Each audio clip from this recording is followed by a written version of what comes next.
que tu peux acclamer le Seigneur là où tu es?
Aujourd'hui, Dieu va te parler. Prie que Dieu te localise. Prie que Dieu te localise. Prie que ton Wi-Fi, que ton Bluetooth soit activé, ton Bluetooth spirituel. Père, merci pour ta parole. Merci pour ce que tu vas faire. Merci Seigneur. Merci Seigneur. Wow. Est-ce que quelqu'un a un témoignage avant que je commence? Est-ce que quelqu'un veut donner un témoignage? N'ayez pas honte. Est-ce que quelqu'un veut donner un témoignage avant que je commence? Est-ce que quelqu'un veut donner un témoignage?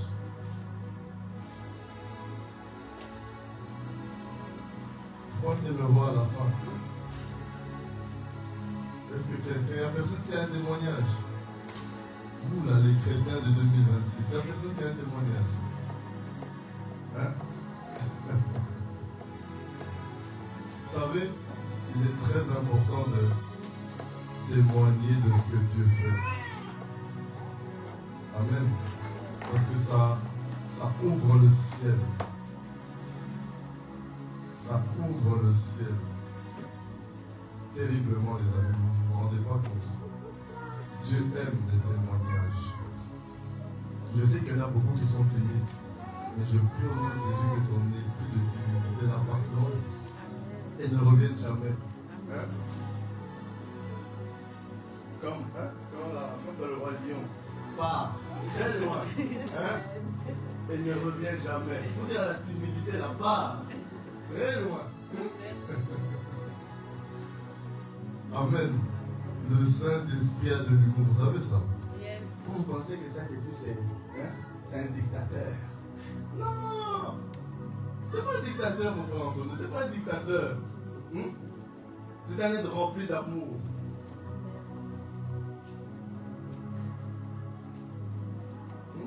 Même les gens, quand ils prophétisent, ils doivent avoir le front dur. Comme ils ont vu qu'Ézéchiel avait le front dur, ils viennent fâchés. Quand ils prophétisent, ils ont vu un vieux là sur internet et c'est en train de prophétiser avec le front là. Même la cerne qui vient là.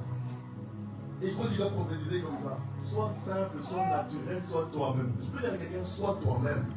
Tu peux dire à ton voisin, sois toi-même. Même dans l'évangile, sois toi-même. Ne recopie pas la prophétesse là du Bénin. Ne recopie pas le prophète de Washington. C'est pas toi. Dieu t'a façonné à ta manière. À ta manière. À ta façon, je veux dire. Tu as ta personnalité. Ne cherche pas, je vais recopier, tu commences à la. Non, c'est pas ça, frère. Sois naturel. Tu sais, Dieu va t'utiliser dans ce qu'il a mis en toi. Ne cherche pas comme quelqu'un. Tu peux prendre, tu peux puiser, mais cherche toujours à être différent des autres. Amen. Cherche à être différent des autres. Quand tu vas chercher à être différent des autres, je parle à quelqu'un en fait. C'est une prophétie pour des personnes aussi. Quand tu vas chercher à être différent des autres, c'est-à-dire comme toi-même, c'est là que tu vas avancer. Parce que vous savez le problème, même pour faire certaines choses, on a toujours l'approbation des A, l'approbation des B, l'approbation de C. Et au final, toi qui dois te lancer, tu ne te lances plus. A dit c'est bon, B a dit c'est pas bon, C'est entre les deux. Et toi, tu es perturbé. Pourtant, tu t'as déjà dit fait. C'est la même chose, je parle à des personnes ici. C'est la même chose pour les choix. Bon, est-ce que je peux parler, Seigneur? Ne me lapidez pas, hein, s'il vous plaît. J'ai encore beaucoup de temps sur la terre. Ne me jetez pas des oranges. Je vais vous dire quelque chose. Même dans les choix de couple, est-ce que je peux glisser par là pour commencer? Ne commencez pas à aller poser la question à 50 prophètes. Est-ce que quelqu'un m'entend? Est-ce que le son est assez bon ou on augmente un peu le volume du micro? Pendant prophète, est-ce que Juliette, Elisabeth, Juliette, Elisabeth, est-ce que c'est? Oui. En fait, je vais vous dire quelque chose. Quelqu'un peut te dire quelque chose, même un prophète. Mais tu dois d'abord recevoir toi. Écoutez, toutes les prophéties, je vais vous dire un secret. La plupart des prophéties que moi je reçois, la plupart du temps, Dieu m'a déjà parlé à l'avance. Et Dieu vient compléter à travers le prophète. Tu dois chercher à creuser ton intimité avec Dieu. Parce que sinon, qu'est-ce qui va se passer? On va prophétiser sur toi. Tu vas dire, mais qu'est-ce qu'il va faire? On va te dire exemple. La prophétie, on va te dire, bon, en 2030, je te vois des livres en Chine. Je dis, qu'est-ce qu'il raconte moi? La Chine. Mais tu ne sais pas que tu vas rencontrer quelqu'un en 2029 avec qui tu vas faire un business, ce qui va aboutir au fait que tu vas vivre en Chine en 2030. Mais on est en 2026, mais toi tu ne vois pas encore ça. Mais comme tu n'as pas une intimité, une proximité avec le Saint-Esprit, qu'est-ce qui va se passer? Tu ne vas pas savoir. Et quand le prophète va venir dire, je te vois les vivre en Chine en 2030, le prophète à côté, moi c'est le Congo. Qu'est-ce que je vais aller faire en Chine? Manger des... Qu'est-ce qu'il doit aller faire là-bas? Tu vas dire la semoule. Mais Dieu voit plus loin que ta semoule. Est-ce que quelqu'un m'entend? Dieu voit plus loin que ta nourriture. Dieu voit plus loin que ta nourriture. Dieu voit loin. Arrêtez de chercher les prophéties à gauche à droite. Cherchez la parole. Cherchez la parole.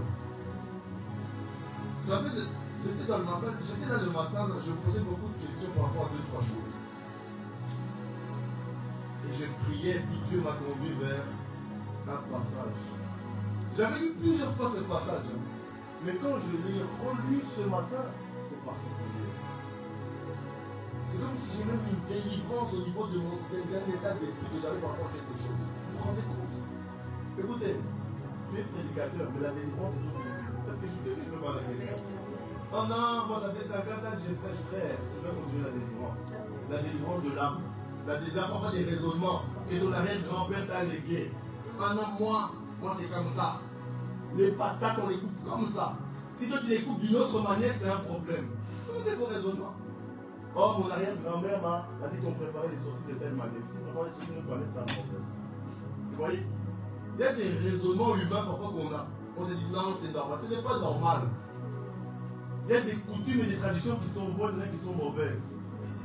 Ah non, moi je viens du Congo, frère. Moi je viens du ciel, par la grâce de Dieu. Si tu veux rester sur terre, c'est ton problème. Avant d'être congolais, tu es d'abord du ciel. Normalement. Hein? Ah, tu es fier, ah non, moi les Congolais, Bon, hein, tu es fier. Tu es fier de donner les épaules en l'air. Tu es Congolais. Bien sûr, tu peux être fier d'être Congolais. Mais ça ne doit pas devenir, tu commences à écraser les gens, tu commences à... Tu es tellement fier qu'on n'entend que toi. Même dans le métro, on entend que ta grosse voix. Est-ce que quelqu'un m'entend bien? Tout ça pour dire, mon frère, ne cherche pas une réponse là où il y a Pharaon. La Bible dit dans Ésaïe 30, verset 3, il me semble, qu'il y a beaucoup d'Égyptiens qui ont fait quoi? Ils ont été trouvés, chercher leur solution chez Pharaon. Parce que vous savez ce qui se passe? À force de chercher des réponses parfois, et que Dieu ne répond pas forcément directement, ou il répond mais tu ne comprends pas, qu'est-ce qui se passe? Tu vas finir par te retrouver chez un marabout. Tu vas dire, lui il a vraiment besoin d'une réponse. Il va dire, bon, viens chez moi. Il t'appelle, viens dans mon bureau, 300 €. 300 € la prophétie. C'est comme ça commence. Hein. Pourtant, Dieu t'avait déjà parlé à travers la Bible. Parfois, tu cherches des réponses, hein, mais toi dans la parole. Parce que même si on te dit, bon, ah oui, j'ai fait un rêve, exemple. Hein. Je ne sais pas pourquoi aujourd'hui, mais je dois rentrer là avant de commencer le message. J'ai fait un rêve, j'ai vu telle chose. Mais ce que tu ne comprends pas, c'est que toi, la parole que tu as devant toi, la Bible dit que ces paroles sont esprit et vie. Du coup, quand tu lis la parole, les mauvaises choses meurent en toi et les bonnes choses prennent vie. Ça veut dire que tu vas discerner plus facilement ce qui est de Dieu et ce qui n'est pas de Dieu. À force de t'attacher à ça. Parce qu'en fait, qu'est-ce qui se passe? La parole est comme une épée à double tranchant. C'est ce qu'il nous dit. Hébreux 4:12. Elle sépare quoi? L'âme et l'esprit. Les choses de la chair avec les choses de l'esprit. Donc, à force de remuer cette parole en toi, ça va commencer à nettoyer. Parce que la parole, c'est aussi la lumière. Il dit, ta parole est une lampe, une lumière sur mon sentier. Tu sais, quand tu dois prendre une grande décision, tu vas dire, jeûne, il n'y a pas de problème. Si tu sens, tu jeûnes. Si tu jeûnes, tu pries. Mais tu dois connaître les écrits. Et prends des passages, je donne des clés là, qui correspondent à la chose que tu demandes. Exemple, Seigneur, tu t'es dit, bon, je dois aller à Liège pour telle chose ou je dois aller à Bruxelles. Mais prends des passages par rapport à la direction et commence à prier avec ça. Et demande des signes, ça fonctionne. Je vous le dis, ça fonctionne. J'ai posé une question au Seigneur par rapport à quelque chose, par rapport à un pays. J'ai dit, bon, Seigneur, il y a plusieurs pays qui se présentent devant moi. Il y a tel pays, il y a tel pays, il y a un autre pays. J'ai dit, bon, dans quel pays tu veux que j'aille là? Et au fur et à mesure, ce qui s'est passé, j'ai laissé. Et moi, qu'est-ce qui se passe? Ce pays-là ne fait que se présenter à moi. Même quand il ne veut pas. Et quand le pays se présente, je sais que c'est la réponse de Dieu. Parce qu'une des choses, l'un des secrets pour savoir si c'est Dieu qui parle, rappelle-toi de la question que tu as posée à Dieu. Souvent les gens, ils ont des réponses, mais ils disent, mais qu'est-ce que j'ai posé comme question cette fois? Vous voyez? Évidemment, Satan peut aussi répondre, mais rappelle-toi de la question que Dieu t'a posée au Seigneur. Ça aide beaucoup. À 80% des cas, ça va tomber juste. Ça va tomber juste. Et procède par élimination. Seigneur, si c'est pas ça, ferme la porte. Ne vous inquiétez pas, Dieu va fermer la porte. Mon frère, c'est la même chose avec le foot. Tu pries, tu mets plusieurs, je ne sais pas pourquoi je dis ça, mais je dois dire ça. Tu mets plusieurs noms d'équipe. Et tu pries, tu procèdes par élimination. Et toutes les portes où Dieu n'est pas, tu dis Seigneur ferme. Seigneur ferme. Seigneur ferme. Seigneur ferme. Et que la seule porte qui va s'ouvrir, c'est là où tu veux. Et ça fonctionne. Je l'ai fait plusieurs fois pour le foot et ça a marché. Il y a des moments où je cherchais des clubs à l'époque. Et quand j'ai cherché ce club, je me disais Seigneur, où je vais jouer, où je vais jouer, où je vais jouer. Et puis il y avait plusieurs clubs qui se présentaient. J'ai dit bon, les clubs où je ne vais pas, il a commencé à tout balayer. Et le club où je devais aller est resté. Et on m'a parlé. On m'a même mis la pression. Bien. J'ai dit non, moi je vais aller un autre jour. J'ai encore la bonne Seigneur. Et prends ton sac et va au pas à l'entraînement. Je suis parti à l'entraînement décidé le même jour. 2 jours avant la fin du mercato. C'est pour t'encourager mon frère. Dieu est dans l'affaire. C'est pas encore fini. Et tu témoigneras de la grandeur de Dieu. Amen. Ah. Bon, on va commencer le message. Amen. Je serai court. Le thème d'aujourd'hui, c'est la réconciliation. Amen. La réconciliation. Parce que je me disais, Seigneur, de quoi je vais parler? Et le Seigneur m'a donné ce mot-là depuis 2 jours. La réconciliation. Tu peux prendre, mon frère, 2 versets de base. Tu peux prendre Genèse 1, 26 à 27. Moi, je vais prendre 2 Corinthiens 5. 2 Corinthiens 5. Versets 18 à 21. Genèse 1, verset 26 à 27. Puis Dieu dit, Faisons l'homme à notre image, selon notre ressemblance, et qu'il domine sur les poissons de la mer, sur les oiseaux du ciel, et sur le bétail, sur toute la terre, et sur tous les reptiles qui rampent sur la terre. Verset 27, Dieu créa l'homme à son image, il créa à l'image de Dieu. Il créa l'homme et la femme. Amen. On va revenir à ça donc Amen. Moi je prends 2 Corinthiens 5, 18 à 21. Amen. 2 Corinthiens 5, 18 à 21. Le premier verset qu'il a lu c'est Genèse 1, 26 à 27 qui explique que Dieu a créé l'homme à son image, à sa ressemblance. Je vais revenir après dessus. Et là je prends 2 Corinthiens 5, 18 à 21. Amen. Or, tout cela vient de Dieu qui nous a réconciliés avec lui par Jésus-Christ et qui nous a donné le service de réconciliation. Wow. Tout cela vient de Dieu qui nous a réconciliés avec lui par Jésus-Christ. Wow. Et qui nous a donné le service de réconciliation.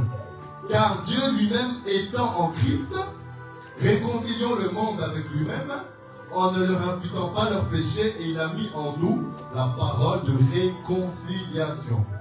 Nous sommes donc des ambassadeurs de Christ, et c'est comme si Dieu vous exhortait par notre service.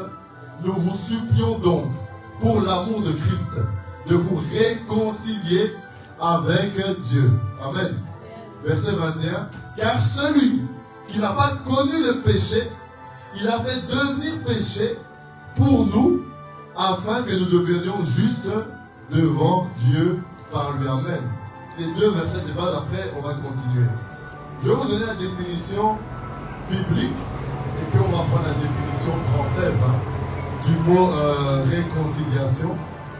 Premièrement, je veux dire la définition française. La réconciliation est le processus de rétablissement d'une relation de paix.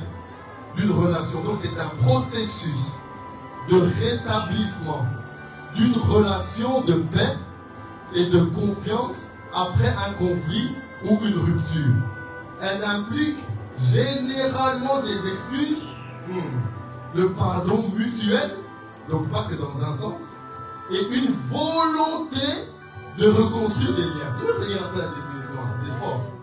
La réconciliation, c'est un processus de rétablissement d'une relation de paix et de confiance après un conflit ou une rupture.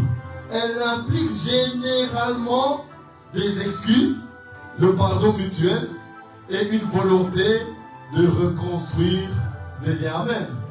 Maintenant, je vais aller dans la Bible. Le mot réconciliation vient du mot katalégé en grec, qui veut dire échange, changement, restauration. Vous voyez, katalégé, K-A-T-A-L-L-A-G-E, katalégé, qui veut dire changement, restauration. Amen. Et ce mot-là pour racine, katalasso. Katalasso qui veut dire recevoir quelque chose en notre faveur. Ça veut dire quoi? Quand quelqu'un décide de rentrer dans une réconciliation, il y a une certaine faveur dans laquelle il va rentrer. Est-ce que quelqu'un m'entend bien? Quand il y a des réconciliations, il y a toujours des bonnes choses qui suivent des réconciliations.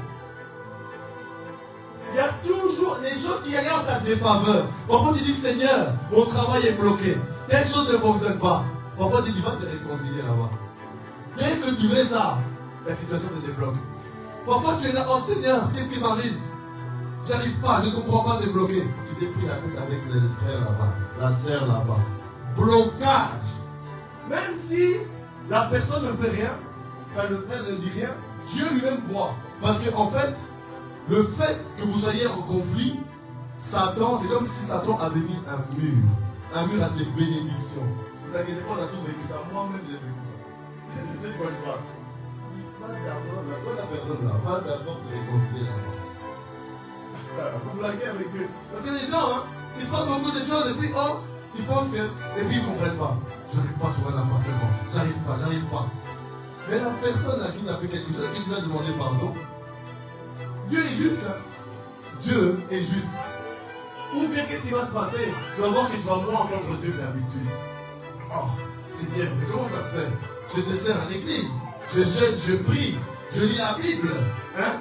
Je connais l'ancienne alliance, la nouvelle alliance. Mais comment ça se fait que je suis encore moins que d'habitude? Parce que il y a quelqu'un là qui est arrivé quelque chose dans le cœur. La réconciliation, c'est quelque chose qui va toujours en notre faveur. Amen. Amen. Est-ce que tu es là? Et je vais parler de plusieurs réconciliations. Il y aura que 3-4 points aujourd'hui. Je vais être court. La première réconciliation, c'est la réconciliation entre les hommes et Dieu. Amen. La réconciliation entre les hommes et Dieu. Amen. Romains, tu peux prendre Romains 5, 10, 11. Et moi, je vais prendre 2 Corinthiens 5, 19. Il y a plusieurs types de réconciliation. Là, je vais commencer par la réconciliation entre les humains et Dieu. Amen. Romains 5, 10 à 11. Car si, lorsque nous étions ennemis, nous avons été réconciliés avec Dieu par la mort de son Fils, à plus forte raison, étant réconciliés, serons-nous sauvés par sa vie. Verset 11. Et non seulement cela, mais encore nous glorifions en Dieu par notre Seigneur Jésus-Christ, par qui maintenant nous avons obtenu la réconciliation. Wow. Tu peux relire doucement, s'il te plaît. On va aller point par point. Verset 10. Ouais. Car si, lorsque nous étions ennemis... Attends. Nous étions ennemis. Donc là, comme tu étais là, tu étais ennemi de Dieu. À cause du péché d'Adam et Ève. Ennemi de Dieu. Tu n'es pas l'ennemi du politicien là-bas. Tu es ennemi de Dieu. Est-ce que vous vous rendez compte? Continue. Nous avons été réconciliés avec Dieu par la mort de son Fils. Attends, stop. Nous qui étions ennemis. Donc on était vraiment du côté des méchants. Tu vois dans les films là. On était les méchants dans les films. Mais qu'est-ce qui s'est passé? À cause d'un sacrifice, Jésus, qui nous voyait comme des ennemis, ne nous voit plus comme des ennemis, mais comme des amis. Continue. À plus forte raison, étant réconciliés, serons-nous sauvés par sa vie. Stop. Donc la vie, le sacrifice de quelqu'un est venu te réconcilier avec Dieu, toi qui n'étais pas proche de Dieu. Parce que Adam et Ève avaient péché. Ils avaient débranché le fil, le Wi-Fi. Mais il y a un fils qu'on appelle Jésus-Christ qui est venu rebrancher le Wi-Fi. Donc c'est-à-dire que toi aujourd'hui là, tu as le droit de te connecter à ton Dieu. Tu n'es pas obligé de passer par un prophète. Tu n'es pas obligé de passer par un pasteur. Mais aucun autre. Bon, non seulement. Parce qu'aujourd'hui, on met trop les hommes de Dieu en haut. Mais celui qui doit toujours être en haut s'appelle Jésus-Christ de Nazareth. Tu sais c'est quoi le problème parfois? Les gens mettent trop les prophètes en haut. Le prophète ne doit pas être en haut. C'est toujours Jésus-Christ qui est en haut. Il est sur son trône. Il est l'alpha et l'oméga. Tu vois? Il est assis sur son trône. Les gens inconsciemment, ils mettent les prophètes, ils mettent les pasteurs, ils mettent les hommes de Dieu en haut. Il faut respecter. Mais il y en a un qui a la première place. Et vous savez, oh non, mais moi t'inquiète, je m'inquiète. Oui, je m'inquiète. Parce que tu ne le mets pas en premier. Et ça se voit dans ta manière de faire. Quand tu viens à l'église, si le prophète n'est pas là, le prophète n'est pas là aujourd'hui. Le prophète n'est pas là, mais le Saint-Esprit est là. Vous n'avez pas entendu, le Saint-Esprit est là. Amen. Tu dois marcher, tu dois dire le Saint-Esprit est là. Mais attendez, à un moment, Élie, il a été enlevé. Et il s'est dit, oh père, mon père, où tu l'envoies? Tu l'envoies comme ça. Oui, tiens, je te laisse prendre mon manteau. Tu me demandes quelque chose de compliqué, mais tiens mon manteau. Et Élisée a fait le double. Si vous lisez bien la Bible, Élisée, son fils dans la foi, a fait le double de ce que son père a fait.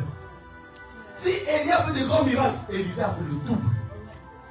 Est-ce que vous vous rendez compte? Cherchez l'Esprit de Dieu, soyez simples. Waouh! Continue, verset 11. Et non seulement cela, mais encore nous glorifions en Dieu par notre Seigneur Jésus-Christ. Répète encore, s'il te plaît, ils n'ont pas bien entendu. Et non seulement cela, mais encore nous glorifions en Dieu. Nous quoi? Nous nous glorifions en Nous Dieu. quoi? Nous nous glorifions Nous en nous Dieu. glorifions. Donc il y a une gloire à travers Jésus-Christ. Donc si Dieu est glorifié, toi-même tu es glorifié. Non, tu ne vas pas entendre. C'est pas pour toi alors. Non, ton amen n'est pas assez fort. Non, ton amen n'est pas pétillant. Non, ton amen n'est pas croustillant. Non, ton amen n'a pas de jus. Mon ami, tu te rends compte? Donc ça veut dire quoi? Quand Dieu est glorifié, quand tu es rattaché à Dieu, cette gloire est rattachée aussi à toi. Et à ta famille, à ta descendance. Oh, tu vas pas entendre. Amen. Continue. Par notre Seigneur Jésus-Christ, par qui maintenant nous avons obtenu la réconciliation. Par qui nous avons obtenu la réconciliation. La réconciliation. C'est fort, hein, ce passage. Donc ça veut dire quoi? Quand Dieu est glorifié, toi aussi tu participes à sa gloire. Ça veut dire que Dieu te fait participer à sa gloire. Il te fait participer à ses bonnes œuvres. Voilà pourquoi la Bible dit dans Ephésiens 2:9 par là que il a préparé des bonnes œuvres d'avance. Tu n'es pas sauvé par les œuvres mais par la foi. Mais il y a des œuvres qui sont déjà préparées. Et quand tu te connectes à ton Père qu'on appelle Jésus-Christ, tu as la capacité de rentrer dans ces œuvres qu'il a préparées d'avance pour toi. Est-ce que ça va? Tu te rends compte qu'il y a quelqu'un qui t'a réconcilié avec ton Père. Il t'a réconcilié avec ton Seigneur. Et c'est ça, la première barre de la croix, comme je l'appelle. La barre verticale. Parce qu'il y a la croix. La barre verticale, c'est de haut en bas. C'est-à-dire qu'il a rétabli le lien entre lui et les hommes. Et puis il y a la barre horizontale, où il a rétabli les liens des hommes entre eux. Ça, c'est le point d'après. Amen. Tu prends 2 Corinthiens 5. 2 Corinthiens 5. La Bible. La Bible. Tu sais, quand tu manges bien la Bible, tu t'arrêtes sur les mots, tu dis non, c'est croustillant. Non, c'est appétissant. Non. Quand tu dévores, j'ai rien dit, hein, j'ai dévoré la parole. Quand tu manges la parole, là, tu manges bien avec un peu de sauce, même du pili-pili si tu veux. Waouh! 2 Corinthiens 5, 19. Car Dieu était en Christ, mon Dieu, réconciliant le monde avec lui-même en ne leur imputant pas leurs péchés, et il a mis en nous la parole de réconciliation. Je répète encore ce passage. Dieu était en Christ. Dieu était en Christ. Il a réconcilié le monde avec lui-même en ne leur imputant pas leurs péchés. Ça veut dire que les péchés ont été ôtés, effacés, pardonnés. Donc toi, tu dis, ah non, moi le péché, Dieu a déjà pardonné. Oh non, mais j'ai fait un truc hier, Dieu a déjà pardonné. Oh non, mais j'ai fait un truc il y a 2 mois, Dieu a déjà pardonné. Il a mis en nous la parole de la réconciliation. Ça veut dire quoi? La parole, qui est la Bible, contient plusieurs paroles, contient plusieurs ministères, contient plusieurs services. Et l'un des services, c'est la réconciliation. Ça veut dire que tu as la capacité, hein, à cause de la parole qui est en toi, d'amener des choses à la réconciliation. Mais de la réconciliation, il y a aussi la réparation. Tu peux réparer des choses qui ont été cassées. Tu peux réparer des relations, des amitiés qui ont été brisées. Tu as cette capacité-là. Parce que Dieu a mis en toi la parole de la réconciliation. Ah, Dieu est bon. Amen. Je vais doucement le deuxième point. On a déjà bientôt fini. Deuxième point. La réconciliation des humains entre eux. Il y a plusieurs passages. Éphésiens, tu peux prendre Éphésiens 4, 32. Éphésiens 4, 32. Éphésiens 4, 32. Éphésiens 4, verset 32. Soyez bons les uns envers les autres. Ah, attends, doucement. Soyez bons à qui? Soyez bons les uns envers les autres. Continue. Compatissants. Ah, ça veut dire quoi compatissant? Quelqu'un peut m'expliquer ça veut dire quoi compatissant? C'est-à-dire? Se mettre à la place de l'autre. Yes. Je peux continuer. Vous pardonnant réciproquement. Vous pardonnant, hein? Comment? Réciproquement. Ça veut dire quoi réciproquement? Yes. Continue. Comme Dieu vous a pardonné en Christ. Comme qui? Comme Dieu vous a pardonné en Christ. Comme Dieu nous a pardonné en Christ, c'est tout. Je dis encore. Soyez bons. Je dois bien entendre, même en ligne. Soyez bons les uns envers les autres. Soyez bons, on n'a pas dit soyez mauvais. On n'a pas dit soyez aigris. On n'a pas dit soyez colérique. Amen. On n'a pas dit soyez jaloux. Je vous parle de ceux sur les réseaux qui nous suivent. Continue encore. Compatissant. Compatissant. On est dans un monde où les gens n'ont plus compassion de l'autre. Ils ne se mettent plus à la place des autres. Ils n'arrivent pas à se mettre à la place des autres. Pourtant, c'est ce que Dieu nous demande. Vous savez, il y a un homme sage qui a dit, si les hommes avaient beaucoup plus de compassion les uns envers les autres, il y a beaucoup de conflits qui n'auraient plus. Mais le problème, c'est que les gens ne se mettent pas à la place des autres.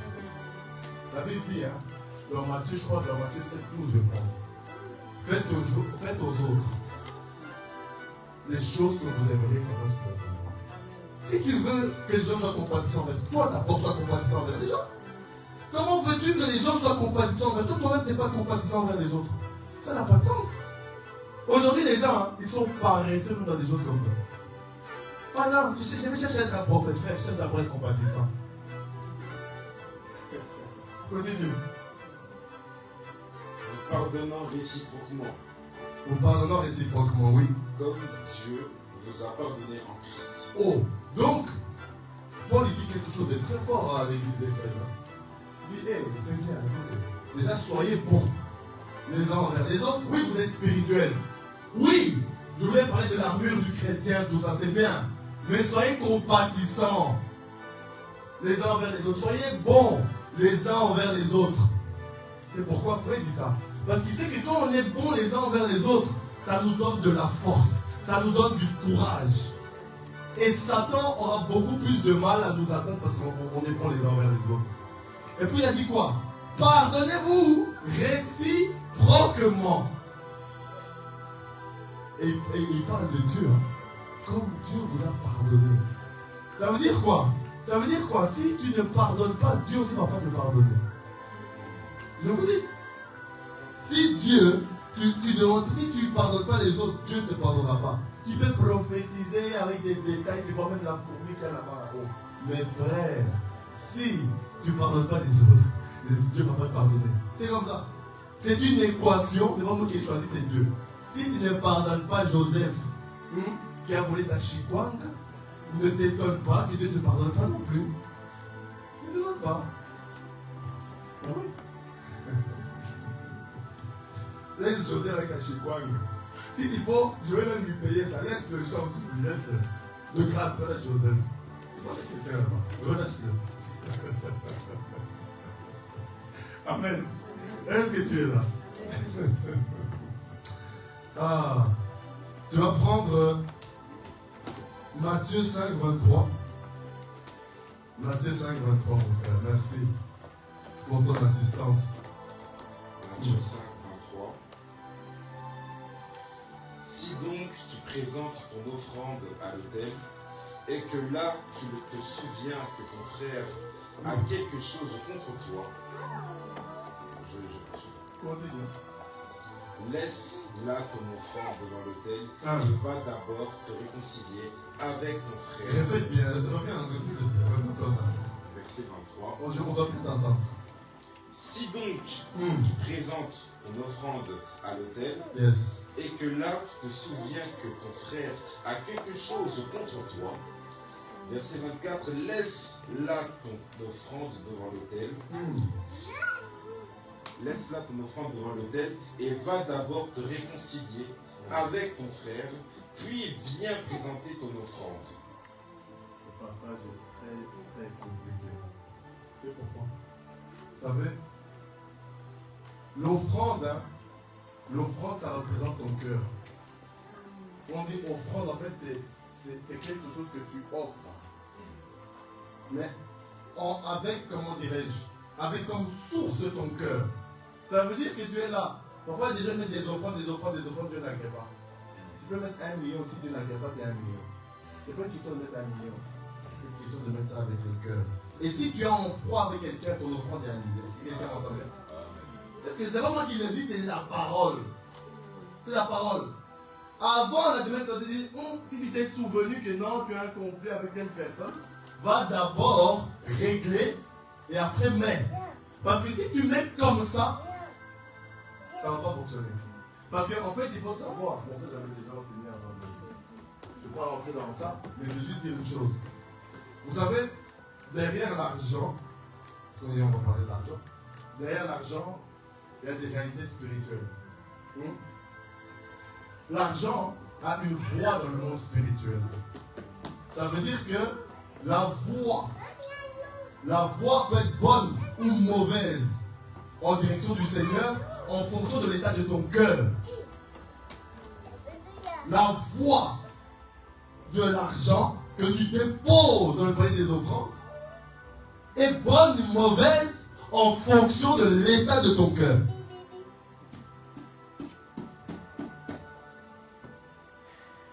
Donc un bandit va venir ici, comme vous voyez, tu vas mettre le fond, les gens vont dire Amen. Est-ce que vous vous rendez compte? Ça n'a pas de sens. Est-ce que tu es là? Est-ce que ça va? Amen. Romains 12, 18. Toi, tu peux prendre Hébreux 12, 14. C'est important, les amis, d'être en paix avec tout un chacun. C'est important d'être en paix avec tout le monde, je vous dis. C'est très important. Parce que Jésus-Christ, il est venu réconcilier le monde avec lui, mais les hommes entre eux. Et tu sais que quand tu dis un an, moi, avant que tu dises de dire quelque chose, tu dis non, moi, je n'ai besoin que de Dieu. Tu sais que tu es dans le péché quand tu dis ça. Est-ce que quelqu'un m'entend bien? Vous savez que, oh non, moi, je n'ai besoin que de Dieu. Tu sais que tu es dans le péché quand tu dis ça. Tu veux que j'explique pourquoi tu es dans le péché? Parce qu'il y a 2 commandements. Enfin, il y a 10 commandements, mais c'est relié en 2 commandements. Tu aimeras ton prochain. Donc tu aimeras le Seigneur ton Dieu de ton âme, toute ton âme, toute ta force, toute ta pensée. Et tu aimeras quoi? Qui? Ton prochain comme toi-même. Mais maintenant que toi tu dis, moi j'ai juste besoin de Dieu, tu acceptes le premier commandement, mais tu annules le deuxième. Comment veux-tu que la croix, que la parole fasse effet dans ta vie si tu prends qu'une partie de la croix? Si tu prends que la partie verticale, ce n'est plus une croix. C'est un bout de bois qu'on met comme ça de manière verticale. Tu ne peux pas dire, ah non, j'aime Dieu, je suis amoureux de Jésus, mais tu n'aimes pas les gens. Il y a un problème. Parce que Dieu va te donner l'amour pour aimer les gens. Alors comment ça se fait que toi tu dis avoir rencontré Dieu? Oh non, j'ai vu Jésus dans ma chambre, c'est bien. Les expériences, gloire à Dieu. Moi aussi. Dieu m'a visité chez moi, c'est beau. Gloire à Dieu. Mais ça ne s'arrête pas là. Ça ne s'arrête pas là. Il y a des gens qui ont vu le ciel que je connais. Ils sont dans le monde aujourd'hui. Ce n'est pas une question seulement de voir le ciel. C'est qu'est-ce que tu fais après avoir vu le ciel. C'est quel comportement tu adoptes après avoir vu le ciel. Quand tu rencontres l'amour personnifié, est-ce que ça te laisse indifférent ou ça t'impacte? Ah non, les gens aujourd'hui, c'est 20 ans, j'ai vu le Seigneur. Oh, gloire à Dieu. Hein. Mais qu'est-ce que ça impacte? Il y a des gens qui n'ont même pas vu Dieu encore. Physiquement, rien. Mais ils ont une vie, tu te dis, waouh. Ils sont simples, on ne les entend pas. Et Dieu aime des personnes comme ça. C'est pour ça que je vais vous donner un conseil de vie. Hein. Ne sous-estimez jamais personne. Moi, dans la vie, depuis que je suis petit, j'ai appris par la grâce à ne jamais sous-estimer les gens. Moi, je n'ai pas être prédicateur, mais n'importe qui peut m'apporter quelque chose. Moi, je me dis ça.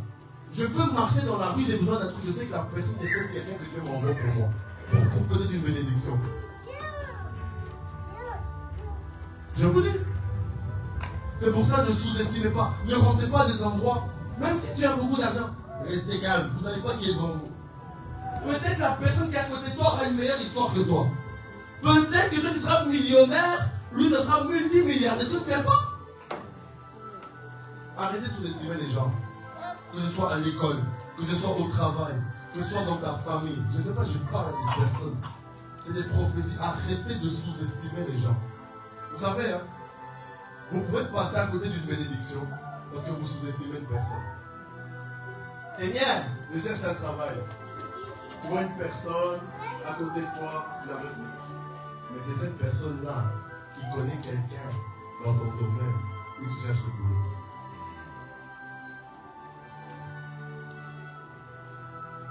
Quand tu donnes de la valeur aux gens qui sont à côté de toi, c'est comme si tu donnais la valeur à Dieu. Parce que Dieu a créé l'homme. Mais toi, tu fais quoi? Tu maudis l'homme, tu accuses l'homme, tu critiques l'homme. Mais tu es en train de maudire la créature de Dieu. Tu es en train d'annuler le deuxième commandement. Waouh. Tu peux lire, mon frère. Hébreux 12, verset 14. Recherchez la paix avec tous. Avec qui? Avec tous. Avec 2 personnes. Avec 5 personnes, on a dit. Non? Avec tous. Tous, tu peux m'expliquer un peu tous? Quand on dit tous, c'est qui? Juste tes frères de l'église. Juste ta meilleure amie. Tu l'es trompé juste avec ta meilleure amie. On a dit avec tous. Tu es en paix avec celui avec qui tu parles toujours. Mais la scène là-bas, tu la calcules pas. Tu es en paix avec le frère là-bas. Mais le frère là, tu ne calcules pas.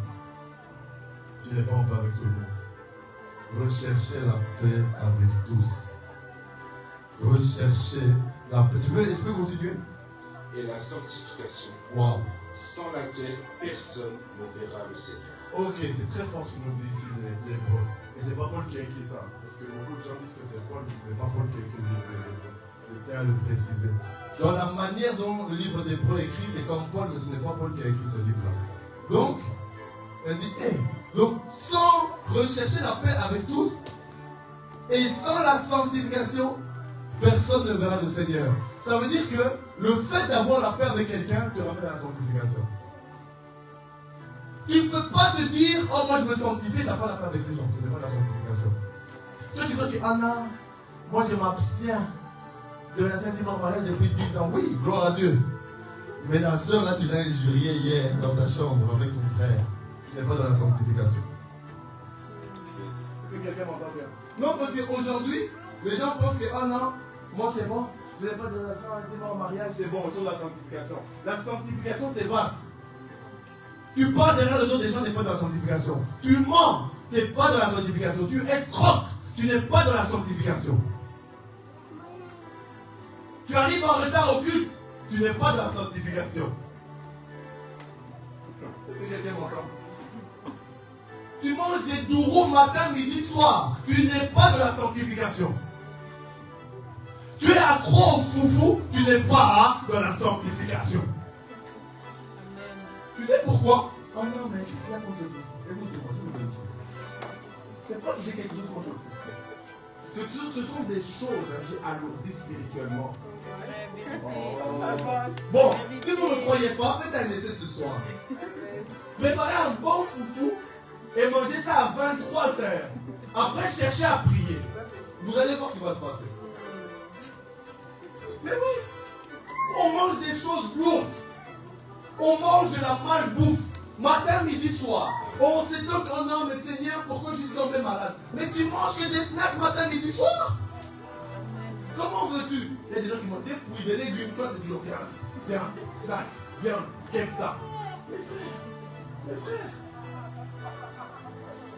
Et toujours des boissons gazeuses en plus. Parce que vous savez, bibliquement, la sanctification, c'est aussi de la nourriture. Amen.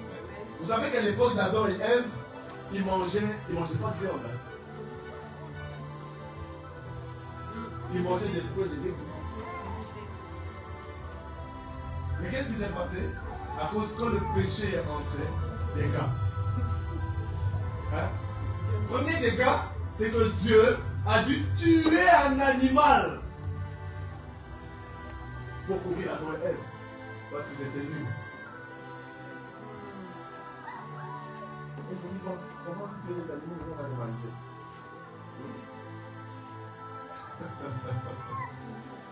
Les amis, vraiment, la sanctification est liée avec la paix aussi de ton prochain. Ne parle pas analyser la sanctification. Moi, non. Si tu manges de la malbouffe, ce n'est pas de la sanctification. Tu as un certain niveau, mais à la malbouffe, il faut faire attention. Parce que regardez, à force de manger de la malbouffe, on finit par être en mauvaise santé. Mais maintenant, Dieu a dit, nous sommes le temple du Saint-Esprit. C'est pour ça que c'est important de manger. C'est important de faire du sport. C'est important de boire beaucoup d'eau. Ce sont des choses basiques, hein. Mais vous allez voir, hein, la plupart des gens, ils se laissent aller. Ils se laissent aller. Amen. Est-ce que ça va? Est-ce que tu n'es pas choqué? Romains, je lis Romains 12, 18. Après, je vais passer au troisième point. On est bientôt à la fin.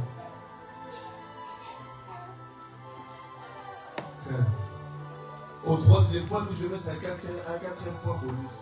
Amen. Romains 12, 18. S'il est possible, autant que cela dépend de vous, soyez en paix avec tous les hommes. Ça ressemble un peu à ce qu'on a dit. Là, on est au troisième point. Ça, c'est quelque chose qui nous touche tous. Hein. Le troisième point, c'est la réconciliation avec le vrai toi. Il y a la réconciliation avec Dieu, il y a la réconciliation avec les hommes, et il y a la réconciliation avec le vrai toi. Tu vas prendre Colossiens 3, verset 4. C'est mon avant-dernier point. Et après, je prends un dernier verset. Colossiens 3 à 4. Colossiens 3, verset 3. Car vous êtes morts et votre vie est cachée avec Christ en Dieu. Stop. Répète un peu. Car vous êtes morts. Car vous êtes morts. Continue. Et votre vie est cachée avec Christ en Dieu. Votre vie est cachée avec Christ en Dieu. Continue. Verset 4. Quand Christ, votre vie, paraîtra, alors vous paraîtrez aussi avec lui dans la gloire. Amen. Ici, on est dans le troisième point. C'est la réconciliation avec le vrai toi, avec ta vraie personne. Et souviens-toi du passage que tu as lu. Le premier passage que tu as lu, c'était Genèse 26 à 27. On dit que Dieu a fait quoi? L'homme à son image et à sa ressemblance. J'y viens, c'est au troisième point ici. Mais on va d'abord lire tout doucement. Je vais lire maintenant. Colossiens 3, je vais relire ton passage. Hein. Car vous êtes morts. Ah. Donc, nous ne sommes plus vivants, chrétiens. Nous sommes censés être morts. Quand on dit mort, c'est ton côté charnel. C'est ton côté humain. C'est ton côté bestial. C'est ça dont on parle de la mort. Et votre vie est cachée en Christ, en Dieu. Waouh. Donc notre vie est cachée avec Christ en Dieu. Donc tu es mort. Ça veut dire que les choses de ce monde, tu es mort aux choses du monde.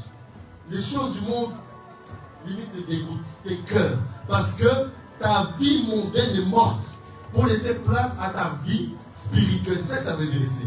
Quand Christ, qui est votre vie, waouh, on dit que Christ est ta vie, apparaîtra, vous apparaîtrez aussi alors avec lui dans la gloire. Et je vais lire le dernier passage qu'il avait déjà lu tantôt et vous allez voir, vous allez comprendre pourquoi je vous parle de ça. Je vais relire Genèse 26, Genèse 1, pardon, 26 à 27.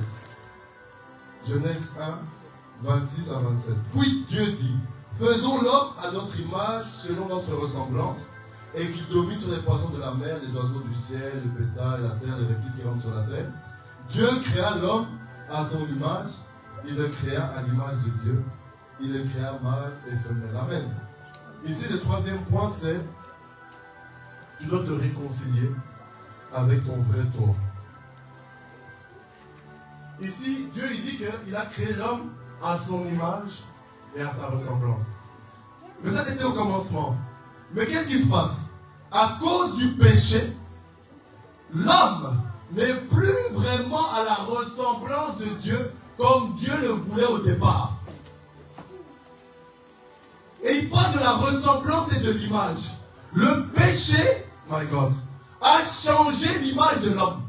Le péché a déformé l'image de l'homme.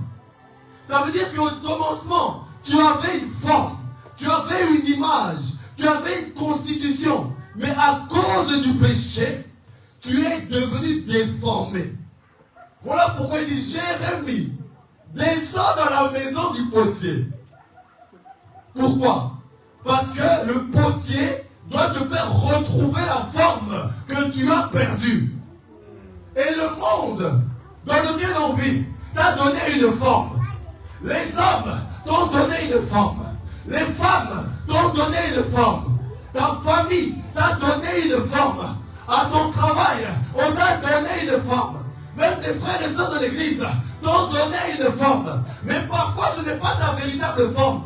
Parce qu'en fait c'est quoi? Tu dois arrêter de jouer un rôle. À cause de toujours vouloir montrer aux gens, oh Seigneur, je dois faire ça. À cause du regard des gens. Mais si je fais ça comme ça, qu'est-ce que les gens vont dire? Mais Dieu ne veut pas que tu aies la forme que les hommes t'ont donnée. Anna, elle est comme ça. Elle est colérique. Tu dois refuser ces identités-là. Ce n'est pas la forme que Dieu t'a donnée au départ. Ce n'est pas les choses que Dieu t'a données au départ. Ce sont des circonstances de la vie qui ont fait en sorte que tu deviennes colérique. Mais toi, à la base, tu n'es pas colérique. Tu es peut-être devenu méchant avec les gens. Tu es devenu colérique, tu as peut-être fait des choses que tu ne voulais pas. Mais ce n'est pas parce que tu es méchant. C'est parce qu'il s'est passé quelque chose. Et à cause de ces choses qui se sont passées, Satan est venu te coller une identité. Et la Bible dit quoi? Que ta vie est en Christ. Et Christ est en Dieu. Et que ta vie est en Christ et Christ est en Dieu. Ça veut dire que ton vrai toi, c'est dans la parole. Ton vrai toi, c'est pas ce que ton mari, ta femme, ton père, ta mère, tes enfants disent de toi, mais c'est ce que la parole dit de toi. Parce que la parole, hein, oh my God, au commencement était la parole. Et quand la parole était là, ta famille n'était pas encore là. My God, ça ne m'a pas entendu. Quand la parole était là, même ton père n'était pas là. Peut-être que ton père dit, ah non, tu es un moins que rien. Tu ne vas jamais rien faire de ta vie. Oh, toi, tu ne vas jamais te marier. Oh, toi, oh, c'est comme si. Oh, toi, tu es comme ça. Oh, toi, tu n'arrives pas à parler. Oh, toi, tu n'as pas de boulot. Oh, toi, tu n'as pas d'argent. Oh, toi, tu es trop petit. Oh, toi, tu es trop gros. Oh, toi, tu es trop mince. Mais il y a quelqu'un qui m'avait déjà parlé. Il y a quelqu'un qui m'avait déjà élu. Qu'on appelle Jésus-Christ de Nazareth. Alléluia. Alors arrête de pleurer parce que ton père t'a dit quelque chose. Parce que Jésus-Christ dit le contraire. Et je prophétise, hein, là où on avait dit des paroles de malédiction sur toi et ta vie, oh, si on avait dit des paroles de malédiction sur ta famille, j'annule ces paroles de malédiction. Si ton père t'a dit que tu n'allais pas réussir, à cause du nom de Jésus-Christ, tu vas rentrer dans ta destinée aujourd'hui. Tu vas rentrer dans la gloire de Dieu aujourd'hui. Ta mère te dit, tu es moins que rien. Aucun homme ne voudra de toi. C'est une parole que j'annule. Et je maudis cette parole et je l'envoie dans les deux arrêts. Mon frère, arrête de pleurer. Le vrai toi, c'est la femme appelée. La Bible dit, ceux qu'il a appelés, je vais le lire. Oh my God, je sens un mouvement angélique qui commence petit à petit. Romains, oh Jésus. Waouh. Romains 8, 28. Wow. Romains 8, 28 jusqu'au verset 30. Or, nous savons aussi que toutes ces choses concourent au bien de ceux qui aiment Dieu, c'est-à-dire qui sont appelés selon son dessein. Donc, mon frère, laisse-moi te dire, Dieu t'a appelé. Il dit dans Jean 15, écoutez, c'est pas vous qui m'avez choisi, c'est moi qui vous ai choisi. Ne te dis pas comment ça fait que je suis chrétienne aujourd'hui. C'est pas toi qui as choisi Dieu. En fait, depuis l'éternité passée, il avait déjà inscrit ton nom dans le livre de vie. Et le truc, c'est que tu dis que je suis converti en 2020. Tu t'es converti en 2020. Mais dans le monde là où est Dieu, il n'y a pas d'espace-temps. Et sur la terre, ça s'est matérialisé en 2020. Toi qui te dis, je me suis peut-être converti en retard. J'en ai me convertir quand j'avais 10 ans. Laisse-moi te dire que Dieu ne se trompe jamais. Dieu n'est jamais en retard. Même si ta famille a voulu te retarder, tu fais croire non, tu es en retard. Tu as 30 ans, tu n'es pas encore marié. Tu as 35 ans, tu n'es pas encore si. Mais mon frère, laisse-moi te dire, tu as peut-être 30 ans, tu n'es pas marié. Tu as peut-être 35 ans, tu n'as peut-être pas de travail. Mais tu ne sais pas qu'à 40 ans, Dieu te prépare quelque chose d'extraordinaire. Qui va toucher ta famille, qui va toucher tes amis. Ils vont dire, non, hé, Dieu est vraiment avec cette femme. Dieu est vraiment avec cet homme. My God. Oh my God, je sens la présence de Dieu. Verset 29. Car ceux qu'il a connus d'avance, oula, il a connu une femme ici d'avance. Il a connu ici un homme d'avance. Il les a aussi prédestinés à être conformes à l'image de son fils, afin qu'il soit le premier-né de beaucoup de frères. Ceux qu'il a prédestinés, il les a appelés. Ceux qu'il a appelés, il les a justifiés. Ceux qu'il a justifiés, il les a glorifiés. Amen. Oh non, moi comment je n'arrive pas à prier, j'arrive pas à jeûner. J'aimerais encourager une personne qui a peut-être du mal à prier, qui a peut-être du mal à jeûner. Comme Dieu t'a appelé, comme Dieu t'a choisi, il va aussi t'orienter. Quand il va t'orienter, il va te montrer comment faire. Parce que Paul dit, écoutez, moi je cherchais Dieu, mais en t'attendant. Mais à la fin, Paul il a dit quoi? J'ai achevé la course. Toi aussi peut-être aujourd'hui, la Bible est loin de toi. Mais comme le Père t'a choisi, comme le Roi t'a choisi, tu vas finir par comprendre les choses que tu ne comprenais pas. Tu vas commencer à atteindre les choses que tu n'atteignais pas. On ne dira plus, celui-là ne sait pas lire la Bible. On t'appellera homme de Dieu. On t'appellera femme de Dieu. Pas parce que tu portes, une longue robe. Pas parce que tu as le micro. Mais parce que tu as été choisi depuis l'éternité passée. Yes. Ne pleure plus, femme. Les gens se moquent de toi parce que tu n'arrives pas à prier. Parce que tu n'arrives pas à lire la Bible. Mais la Bible dit, les premiers seront les derniers. Et les derniers seront les premiers. Même si tu es là, tu tardes peut-être à signer un contrat de foot. Tu tardes peut-être à signer un contrat de travail. Mais laisse-moi te dire que Dieu est en train de changer les circonstances. Que Dieu est en train de changer ton atmosphère. Il y a des anges qui sont en train de préparer. Je vois que des anges sont en train de préparer des contrats de travail pour des personnes. Oh my God. Oh my God. Oh my God. Oh my God. Oh my God. Sharabish. Oh Shalemeka. Toi qui es appelé, tu vas rentrer dans le chemin de Dieu. Tu vas rentrer. La Bible dit, hey, tu vois qu'il y a 100 brebis. Il y en a 99 sur la montagne. Et il fait quoi? Il laisse les 99 sur la montagne pour aller chercher la brebis qui s'est égarée. Tu t'es peut-être égaré depuis des mois parce que tu as du mal dans l'intimité avec le Saint-Esprit. Mais le Seigneur me dit de te dire, aujourd'hui c'est ton jour de restauration. Aujourd'hui c'est ton jour de visitation. Aujourd'hui c'est ton jour de visitation.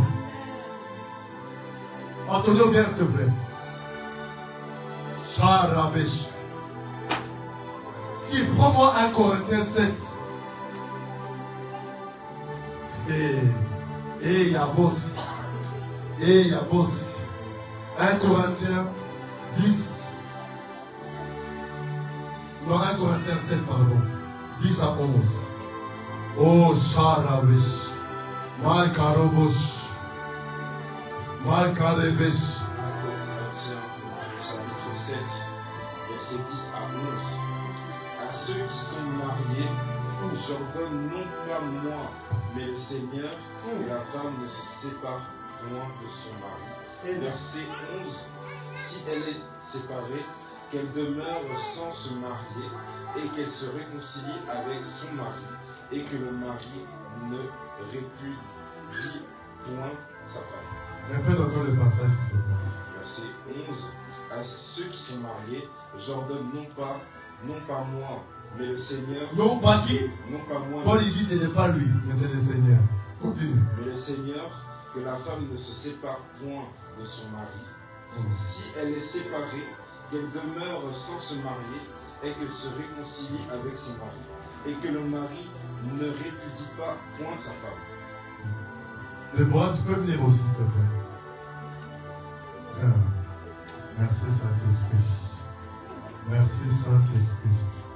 Merci Saint-Esprit, c'est bon. Merci Saint-Esprit. Waouh. Je sens la présence du Saint-Esprit. Je sens la présence du Saint-Esprit. Merci Saint-Esprit.